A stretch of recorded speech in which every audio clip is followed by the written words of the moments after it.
Hello, good morning students. देखो, अपन पढ़ रहे थे चैप्टर नंबर 40 बायोमॉलिक्यूल्स। ठीक है, इस चैप्टर में अपन ने बहुत सारे टॉपिक डिस्कस कर लिए, लाइक कार्बोहाइड्रेट अपन ने कंप्लीट कर लिया और आज अपन प्रोटीन भी कंप्लीट कर लेंगे। ठीक है, थोड़ा सा मैं इसको रिवाइज कर रही हूँ, प्रोटीन को सिर्फ आउटलाइन और उसके बाद अपन इसको कंप्लीट कर देंगे। देखो, प्रोटीन जो था उसकी मोनोमर यूनिट जो थी वो थी amino acid.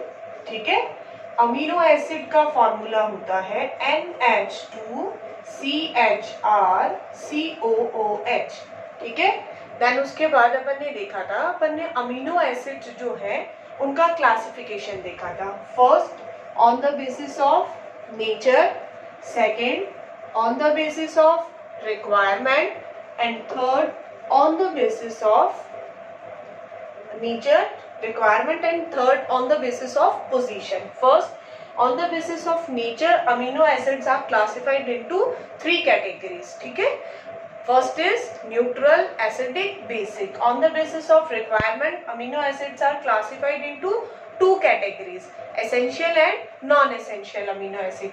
And on the basis of third category, position, they are classified into three categories, alpha amino acid, beta amino acid and gamma amino acid. ठीक है, but generally we discuss about only alpha amino acids. ठीक है, उसके बाद अपन ने पढ़ा था कि अमीनो एसिड्स जब कंबाइन होते हैं तो वो किसका फॉर्मेशन करेंगे?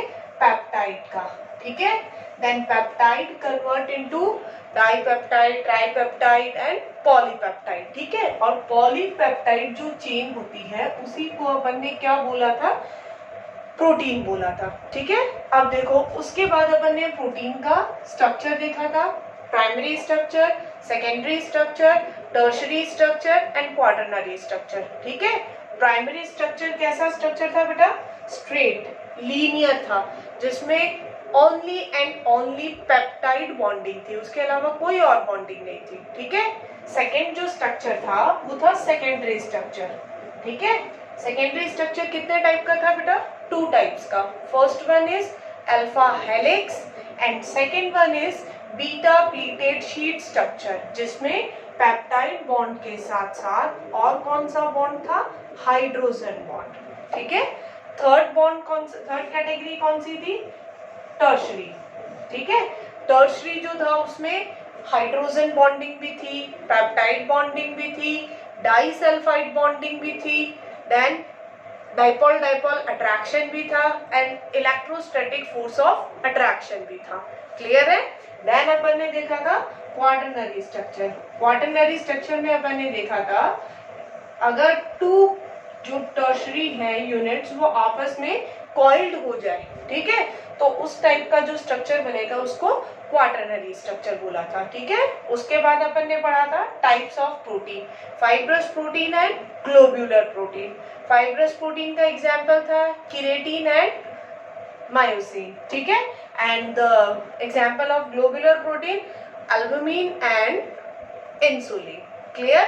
तो ये अपन ने प्रोटीन के बारे में इतना डिस्कशन कर लिया था। ठीक है, अब देखो लास्ट जो टॉपिक है आपका प्रोटीन का, that is denaturation of protein. ठीक है, क्या होता है डीनेचुरेशन ऑफ प्रोटीन? और उसके बाद अपन स्टडी करेंगे next topic, next biomolecule nucleic acid के बारे में। ठीक है, देखो नेक्स्ट जो टॉपिक है वो है डीनेचुरेशन ऑफ प्रोटीन। ठीक है, क्या होता है डीनेचुरेशन? देखो नेम से ही पता चल रहा है।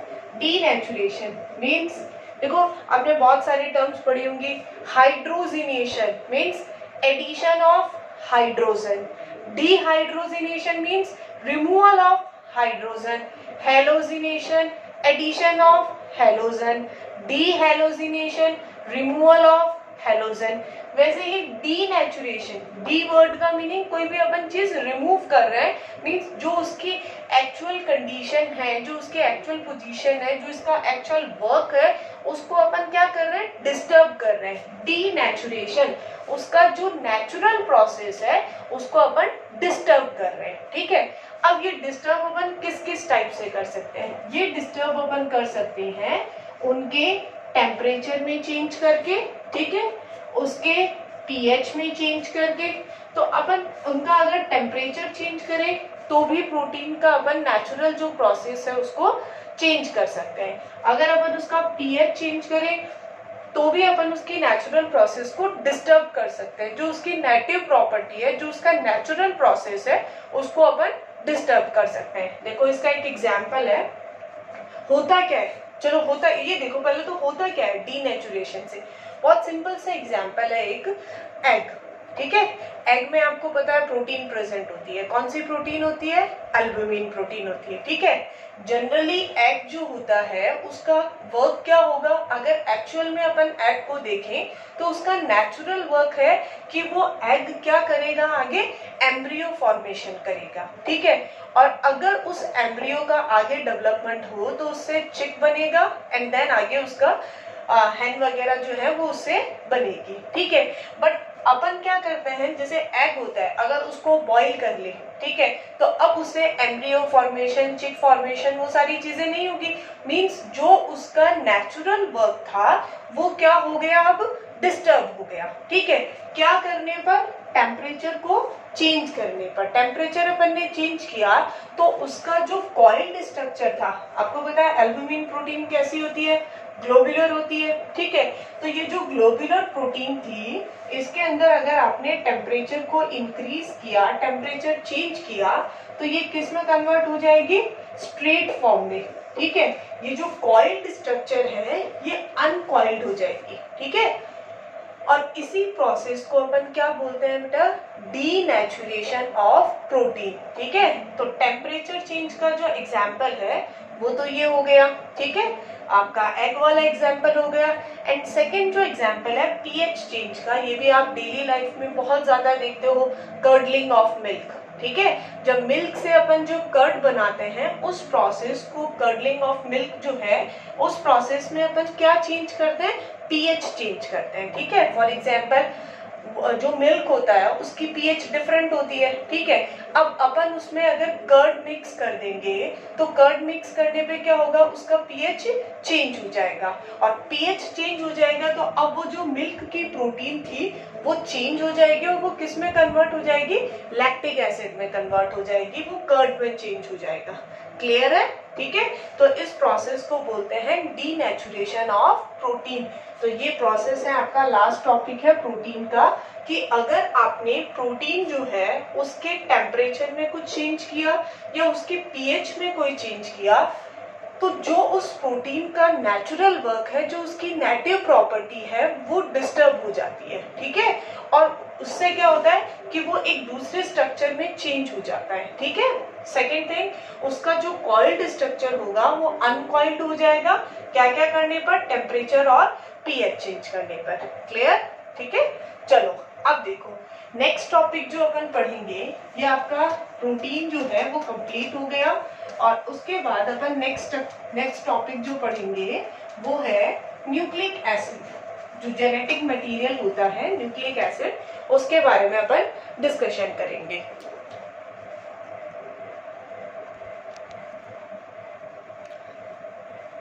Next topic is nucleic acid,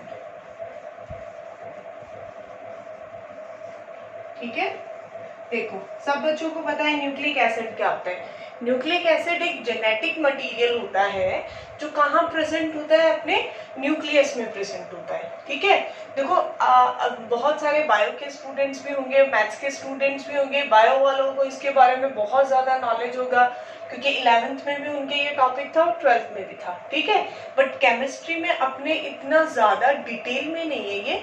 अपन को सिर्फ क्या करना है, इनकी जो बेसिक यूनिट्स है, मीन्स न्यूक्लिक एसिड का फॉर्मेशन कौन कौन सी यूनिट से होता है, ठीक है, उन यूनिट्स के बारे में अपन को डिस्कस करना है और प्लस उनका जो स्ट्रक्चर है उसके बारे में डिस्कस करना है, बस। उससे ज्यादा डिटेल में अपन को इसकी स्टडी नहीं करनी है, ठीक है। तो न्यूक्लिक एसिड जो है वो कहाँ प्रेजेंट होता है बेटा? सेल के न्यूक्लियस में प्रेजेंट होता है, जिसका सबसे इम्पॉर्टेंट वर्क जो है वो क्या है? जेनेटिक इंफॉर्मेशन ट्रांसफर करना। किससे किसमें? पेरेंट्स से उनकी जो ऑफस्प्रिंग्स है उनमें जेनेटिक मटेरियल ट्रांसफर करने का जो वर्क होता है वो कौन करता है? Nucleic acid. ठीक है, जनरली अपन देखते हैं 2 टाइप के न्यूक्लिक एसिड होते हैं। First is DNA and second is RNA। ठीक है, सबसे पहले तो अगर अपन बात करें तो इनका फुल फॉर्म देखते हैं कि DNA एंड RNA होता क्या है। तो DNA is deoxy ribo nucleic acid. ठीक है, या डीऑक्सी राइबोज न्यूक्लिक एसिड भी इसको बोलते हैं। और RNA is ribo nucleic acid. ठीक है, देखो बायो वाले स्टूडेंट्स को ये टॉपिक बहुत इजी लग रहे होंगे और ऐसे लग रहे होंगे क्यों मैम इतना डिटेल में बता रही है, पता है ये सब चीजें होती है, बट मैथ्स वाले स्टूडेंट को नहीं पता बच्चों, इसलिए मुझे थोड़ा सा डिटेल में उनको बताना पड़ेगा। ठीक है, तो देखो न्यूक्लिक एसिड जो होते हैं वो 2 टाइप के होते हैं, DNA and RNA, deoxy ribo nucleic acid and ribose nucleic acid. ठीक है, तो अब देखो अपन इनके बिना टाइम वेस्ट किए हुए अपन इनके स्ट्रक्चर पे चलते हैं कि इनका स्ट्रक्चरल कंपोजिशन क्या होता है, किस किस टाइप के इसमें कंपाउंड प्रेजेंट होते हैं। तो फर्स्ट अपन स्टडी करेंगे DNA। देखो DNA और RNA में बहुत ज्यादा डिफरेंस नहीं होता, जो डिफरेंस होता है वो मैं बता दूंगी, बट जो उनका जनरल कंपोजिशन होता है, ठीक है, उनमें जो जो यूनिट्स प्रेजेंट होती है वो मैं यहाँ बता रही हूँ। ठीक है, फर्स्ट न्यूक्लिक एसिड के बारे में अगर अपन बात करें, DNA ना लिखे अपन न्यूक्लिक एसिड का कंपोजिशन ही देखते हैं। ठीक है, न्यूक्लिक एसिड जो है वो 3 पार्ट से मिलकर बनता है। ठीक है, देखो ध्यान रखना, कार्बोहाइड्रेट्स जो थे उसमें मोनोमर यूनिट थी वो मोनोसैकेराइड्स थे।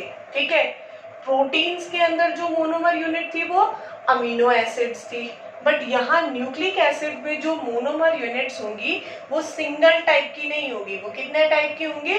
3 टाइप्स की होंगी। ठीक है, ध्यान रखना। और वो 3 टाइप की यूनिट कौन कौन सी है? First is pentose sugar. ठीक है, second is nitrogen base and third is phosphoric acid. ठीक है, 3 टाइप के कंपोनेंट्स होते हैं। First is pentose sugar, second is nitrogen base and third is phosphoric acid. ठीक है, इन 3 कंपोनेंट्स के कंपोजिशन से, कंबाइन होने से किसका फॉर्मेशन होता है? न्यूक्लिक एसिड का फॉर्मेशन होता है। ठीक है, तो अब अपन सबसे पहले चलेंगे पेंटोज शुगर। ठीक है, तो देखो पेंटोज शुगर नाम आते ही आपके दिमाग में स्ट्राइक करना चाहिए। पेंटोज शुगर मीन्स कार्बोहाइड्रेट है। ठीक है, इसमें जो शुगर होती है वो कैसी होती है बेटा? पेंटोज का मीनिंग कितने कार्बन की शुगर होगी? 5 कार्बन की। जो अपन ने शुगर पढ़ी है वो कितने कार्बन की शुगर थी? 6 कार्बन की हेक्सोज शुगर थी। एल्डिहाइड भी हेक्सोज था, फॉर्मूला पता है ना, C6H12 सॉरी ग्लूकोज भी हेक्सोज था, C6H12O6 एंड फ्रक्टोज भी हेक्सोज शुगर थी। ठीक है, चलो अब देखो पेंटोज शुगर जो प्रेजेंट होती है DNA एंड RNA में, उनका स्ट्रक्चर मैं यहाँ बना रही हूँ। देखो क्या डिफरेंस क्या होता है उसको ध्यान से देखना। ये कौन सा कार्बन होता है यहाँ पे? First carbon, then second carbon, third carbon, fourth carbon, और फोर्थ कार्बन से ऊपर क्या अटैच होता है? 5th carbon. ये पेंटोज शुगर हो गई ना, 1 2 3 4 एंड 5 कार्बन। ठीक है, अब ये देखो, ये जो शुगर होती है वो बीटा होती है। ठीक है, अब बीटा का मीनिंग क्या हुआ कि OH ग्रुप जो होगा वो कौन सी डायरेक्शन में होगा? लेफ्ट हैंड डायरेक्शन में होगा, राइट हैंड में नहीं होगा। ठीक है, और लेफ्ट हैंड में होगा तो OH कहाँ आएगा? ऊपर आएगा और H नीचे आएगा। ठीक है, तो यहाँ पे क्या होता है? OH ऊपर आता है और H नीचे आता है। क्लियर? उसके बाद में यहाँ सेकेंड पे H and OH and third पे भी यहाँ H और OH प्रेजेंट होता है। ठीक है, देन फोर्थ कार्बन पे इस तरफ H होता है और यहाँ पे CH2OH and this is 5th carbon. ठीक है, अब ये देखो, ये जो स्ट्रक्चर है इसका नेम होता है बीटा डी ठीक है, या बीटा भी लिख सकते हो आप, बी कॉन्फ़िगरेशन अगर नहीं भी लिखना चाहो तो कोई प्रॉब्लम नहीं है, बीटा राइबोज शुगर। ठीक है, बीटा क्यों यूज किया है आपको पता है, राइबोज शुगर क्यों बोला है, क्योंकि ये राइबोज है इसका नेम, जैसे ग्लूकोज फ्रक्टोज, वैसे ये जो 5 कार्बन कंटेनिंग ये जो शुगर है इसका नेम होता है राइबोज। ठीक है, अब देखो इस स्ट्रक्चर का नेम है बीटा 2 डीऑक्सी राइबोज शुगर। ठीक है, अब देखो इसके नेम के अंदर क्या डिफरेंस दिख रहा है आपको, बीटा बीटा इसमें भी है, अब इसमें लिखा हुआ है 2 डीऑक्सी। 2 डीऑक्सी का मीनिंग कि सेकेंड पोजीशन जो है वहां से डीऑक्सी मींस ऑक्सीजन क्या हुआ है, बाहर निकला हुआ है, हटाया हुआ है। तो अपन को क्या करना है, बाकी सारी चीजें एज इट इज लिख दो, OH एंड H। ठीक है, देन यहाँ क्या होगा, थर्ड कार्बन पे भी same H and OH, fourth पे H एंड CH2OH, और ये फिफ्थ कार्बन हो गया। अब सेकेंड कार्बन पे देखो, यहाँ क्या प्रेजेंट है H, यहाँ भी क्या होगा H, यहाँ क्या प्रेजेंट है OH। ठीक है, बट डीएनए की जो शुगर है उसमें यहाँ पे सिर्फ क्या होगा H। ध्यान से देखना, ये डिफरेंस होता है डीएनए और आरएनए की शुगर में। ठीक है, और यही डिफरेंस इनके नेम में भी शो होता है। आरएनए का नेम होता है राइबो न्यूक्लिक एसिड। ठीक है, बिकॉज इसमें कौन सी शुगर प्रेजेंट होती है, राइबोज शुगर, और डीएनए का नेम होता है deoxy ribo nucleic acid, because इसमें कौन सी शुगर होती है, डीऑक्सी राइबोज शुगर। ठीक है, अब डीऑक्सी राइबोज को डीऑक्सी क्यों बोला है, बिकॉज ऑक्सीजन का रिमूवल हो गया है, ऑक्सीजन बाहर निकल गया है।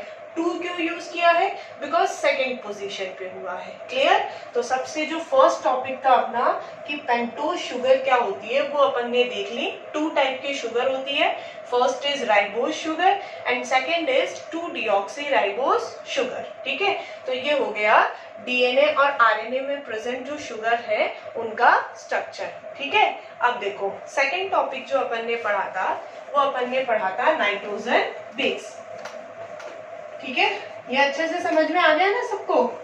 चलो नेक्स्ट देखो, नेक्स्ट जो टॉपिक है आपका वो है नाइट्रोजन बेस।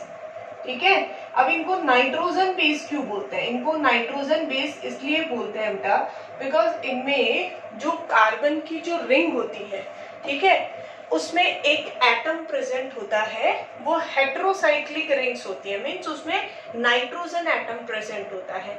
एंड बेस इसलिए बोलते हैं बिकॉज इनका नेचर बेसिक होता है। ठीक है, अब ये जो नाइट्रोजन बेस होते हैं ये 2 टाइप्स के होते हैं। ठीक है, फर्स्ट नाइट्रोजन बेस जो होते हैं वो होते हैं प्यूरिन। ठीक है, सेकेंड जो नाइट्रोजन बेस होते हैं उनको बोलते हैं बेटा पाइरेमिडीन। ठीक है, first is purine and second is pyrimidine, और कोई पिरामिडीन भी बोलते हैं, पाइरेमिडीन भी बोलते हैं। ठीक है, तो first category is purine and second category is pyrimidine. ठीक है, अब ये जो प्यूरिन होती है ये 2 टाइप के होते हैं। ठीक है, फर्स्ट जो होता है उसका नेम होता है एडिनिन, जिसको अपन किससे रिप्रेजेंट करते हैं, ए से रिप्रेजेंट करते हैं। ठीक है, फर्स्ट जो प्यूरिन है वो कौन सा है, एडिनिन, जिसको किससे रिप्रेजेंट करेंगे, ए से। ठीक है, सेकंड जो होता है उसका नेम होता है ग्वानिन। ठीक है, और जिसको किससे रिप्रेजेंट करते हैं, जी से रिप्रेजेंट करते हैं। क्लियर, फिर से देख लो, नाइट्रोजन बेस कितने टाइप के हुए, 2 टाइप्स के, first is purine and second is pyrimidine. ठीक है, प्यूरिन जो होते हैं वो 2 टाइप के होते हैं, first is adenine and second is guanine. ठीक है, एडेनिन को ए से रिप्रेजेंट करेंगे, ग्वानिन को जी से रिप्रेजेंट करेंगे। अब देखो पाइरेमिडीन जो होते हैं उसमें 3 कैटेगरीज होती है, 3 टाइप के पाइरेमिडीन होते हैं। फर्स्ट इज साइटोसिन,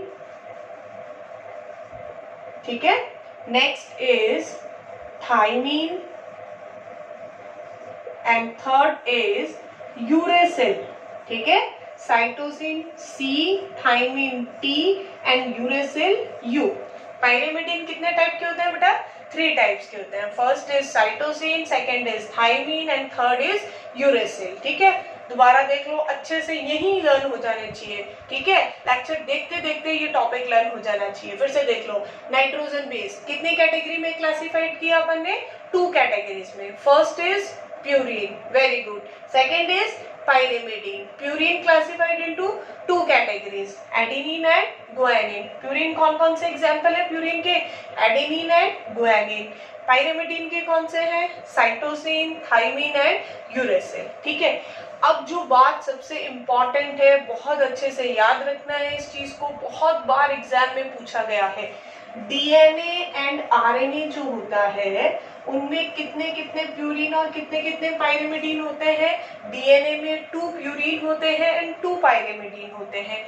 आरएनए में भी 2 प्यूरिन होते हैं एंड 2 पायरिमिडीन होते हैं। ठीक है, अब ये सबसे इंपॉर्टेंट बात है, डीएनए में कौन कौन सा प्यूरिन होता है? Adenine and guanine. ठीक है, प्यूरिन तो वैसे भी 2 ही है, तो आरएनए में भी कौन सा होगा? Adenine and guanine. ठीक है, अब पायरिमिडीन की बात करें तो डीएनए में पायरिमिडीन होता है साइटोसिन एंड थायमीन। ठीक है, और आरएनए में होता है साइटोसिन और थायमीन के प्लेस पे क्या होता है? यूरेसिल। ये किसी भी बच्चे के दिमाग में से ये बात बाहर नहीं जानी चाहिए, बिल्कुल सेट कर लो, ये बहुत ज्यादा इंपॉर्टेंट है। ये बहुत बार 1 मार्क का क्वेश्चन इस टॉपिक में से पूछा जाता है। ठीक है, डीएनए में कौन कौन से नाइट्रोजन बेस होते हैं?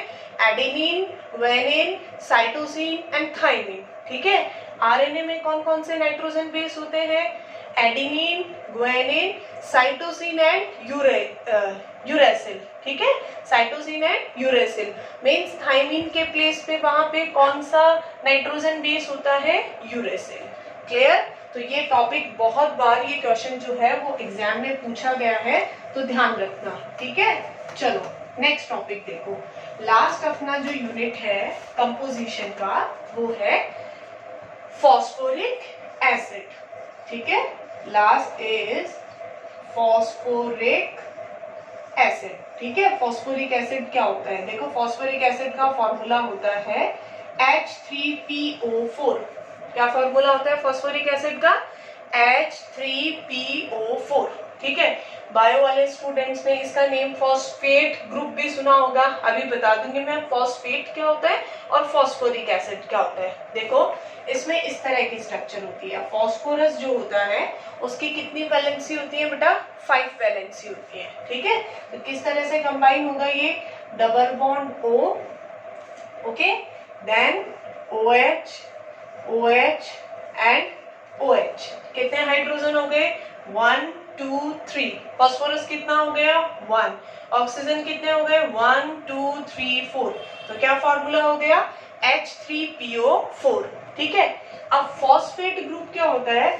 अगर यहाँ से H रिलीज हो जाए तो इस पे नेगेटिव आ गया, यहाँ से H रिलीज हो गया नेगेटिव, इधर से H रिलीज हुआ नेगेटिव।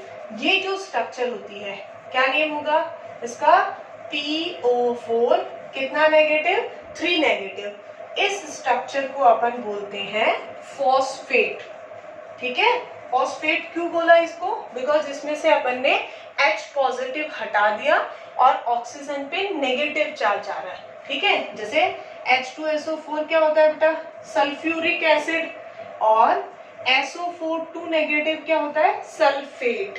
वैसे ये फॉस्फोरिक एसिड जब हाइड्रोजन प्रेजेंट थे और जब हाइड्रोजन को अपन ने रिमूव कर दिया तो क्या बन गया? फॉस्फेट बन गया। क्लियर? तो ये अपन ने आज न्यूक्लिक एसिड स्टार्ट किया है और उसके 3 कंपोनेंट्स जो थे उनकी स्टडी की है। First is pentose sugar, second is nitrogen base and third is phosphoric acid. Okay, next कल अपन पढ़ेंगे कि किस तरह से कंबाइन होते हैं और डीएनए और न्यूक्लिक डीएनए एंड आरएनए का फॉर्मेशन करते हैं। क्लियर? Okay, thank you.